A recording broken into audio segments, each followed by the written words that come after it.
Hey, what's up guys? Your friendly neighborhood Yu-Gi-Oh! Superhero is back again, and this time we're going to be talking about a whole nother problem. And again, I find myself making another video I really don't want to make.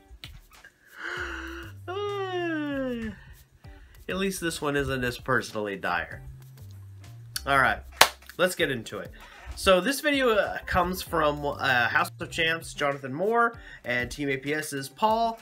Basically, they were talking about how it seems like the shelves are just bare at every retail store, and it's getting ridiculous. And John brings up some really valid points in his video, and I wanted to go ahead and echo it to you guys because I feel like John has more of like the competitive audience and I have more of a casual audience, and this is a problem that affects the community as a whole. So I thought I'd kind of toss my 2 cents in there, and maybe together as a community we can come up with some solutions for this particular problem. So what is this problem exactly? Paul shares this tweet that is a notice from Walmart to vendors for trading cards. They're basically not selling them anymore, maybe in that particular Walmart, or they're like, you know, limiting how much is getting sold. And the reason why is because bad behavior on our part, the people who buy the stuff, and then of course I was looking through the comment section, and needless to say, this isn't just happening at that Walmart that Paul goes to. This obviously has been happening in other places, but a lot of people didn't even realize that. And because I was going through John's comment section, and that's where I realized that a lot of people didn't know this has been a wide-ranging problem. Like, even on my page, if you go to my Instagram, literally a month ago, I posted a picture where the only thing that Walmart had left was one ice barrier structure deck. I thought about buying it too. I didn't, but like, because what was in there worth getting? Anyway, and that's just my opinion. Anyway, long story short, the point that I wanted to get to is that, and what people are calling are scalpers. Basically, what they're trying to do is they're trying to buy all this product up and they're flipping it, trying to make it flip it and make a quick buck, and it's getting out of hand. And John makes some really good points of some consequences that these actions are going to have for our community, because one of the things that John points out is it's not even people that play Yu-Gi-Oh! That are doing the flipping. You know what I mean? Like, it'd be different if I bought cards and then I flipped them. I play the game. So you know that whatever money I got, I'm going to put back into the game. But for a scalper person who's just, you know, all they're doing is, and John makes it very apparent in his video, we have people who are buying Magic, Pokemon, Yu-Gi-Oh!, Digimon, every TCG they can get their hand on, and some of the people in his comments even pointed out it's happening in electronics too, that you know, that these people are diversifying their portfolio, which is a quote from John's video, but what they're really saying is that they're trying to buy all this product and flip it, and it hurts us as a community, because that means the people who would be using and playing these cards aren't able to get them. And also, John makes a very good point that one of the ways that this game continues to have support is through kids being able to see, you know, while they're with their parents, being able to see the cards in the card aisle. And believe you me, I was one of those kids very, very long time ago. We're not going to discuss that. And, you know, that's how it happened with me, and that's how it has been happening up to this point. And with these scalpers, basically, who are, you know, and Target has had to do, like, put like, oh, 2 product, you can only buy 2 items a day, or, you know, we've seen TikToks and YouTube videos of people like stuffing their pockets full of packs, and, you know, just, you know, and we've heard all the horror stories of people taking a bunch of packs to the bathroom, opening them up, taking whatever's good, and then stuffing the cards back in the packs and putting them back on the shelves, and all sorts of crazy horror stories. And the truth is, like, I see why Walmart doesn't want to do it. They're losing money.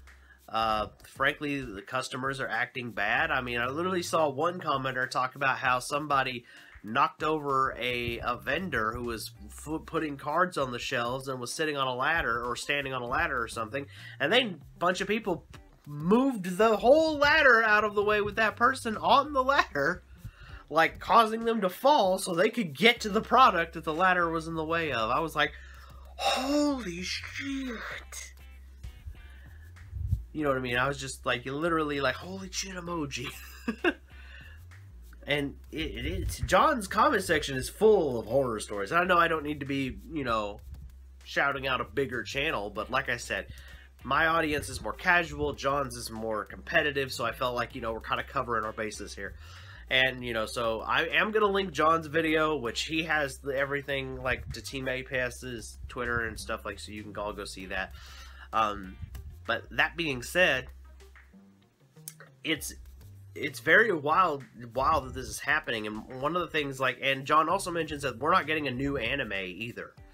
So we're kind of going to be stale for fresh blood, and the only thing that I can think of that's going to be left is Duel Links. Like, that's kind of the last bastion of Yu-Gi-Oh, you know, getting fresh blood, because and I understand why Yu-Gi-Oh is having trouble with it, because of the freaking pandemic. My god, I fucking hate that thing. I swear that thing's like in the way of everything. But long story short, aside from my frustrations with real world things,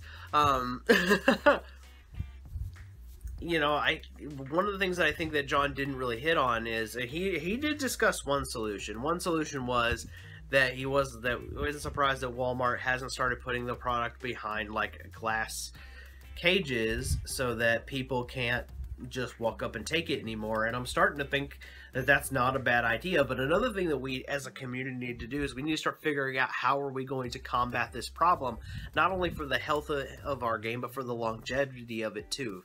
Because one of the things is, you know, you have something good when you can create jobs off of your game. And this is another thing that a lot of people don't think about, is guys like John and Simo and Nim Nim and Team Sam and, you know, the Pen God and Yugi No No, and hopefully myself someday, we all are going to have careers and jobs because of the longevity of this game. And a lot of this stuff doesn't translate over. Like, come on, would you guys really stick around just to watch me play a Ben 10 character? Parody? No, I don't think so.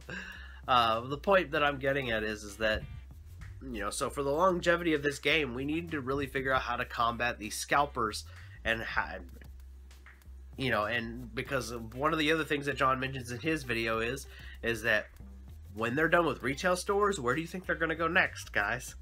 They're going to go to your locals. That's right.